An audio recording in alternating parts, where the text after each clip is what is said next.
I'm here with Marissa from the editorial board of Communist Revolution. We have the latest issue here, and you can see it says towards a student strike for Palestine. So that's a pretty bold call. Marissa, can you tell me why this is the headline?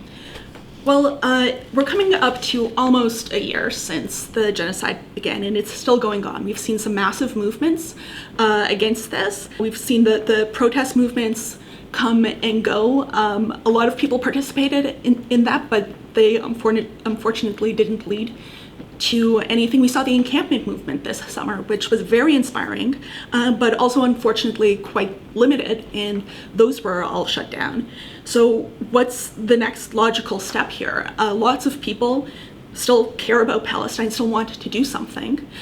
So we need something that the ruling class cannot ignore. We need to start shutting things down, and a student strike is a place to start with that.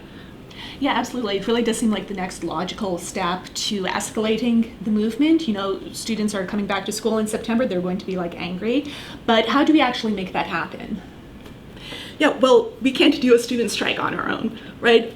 We are calling on all students, all student groups, all Palestine solidarity groups to get on board with this. And the paper is a tool to do that as well. It explains the logic behind a student strike and has the program for a student strike, list of demands, and it's a tool that we can use to make the argument for a strike and involve more people, get more people on board.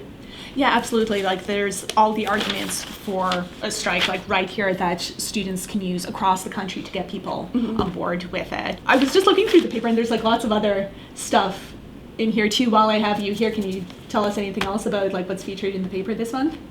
Yeah, I mean, there's obviously been a lot going on in the world, and the paper gets into some of that. The big theoretical piece in this issue is about the housing crisis in Canada and why it keeps getting worse and why the ruling class is not going to do anything to solve it, because they're the ones making money off of it. They're the ones benefiting from it. We also have an article about US politics, of course, everything that's going on there. That is really the result of the decline of American capitalism. That's why we're seeing this kind of chaos, along with electoral chaos in a lot of other countries as well. It's the result of bourgeois democracy kind of losing its legitimacy in the eyes of millions of people. Well, that all sounds super interesting. I can't wait to dive into this issue and read all about it. Where can people get this? Well, if you want to get your copy of this issue, you can go to store.marxist.ca.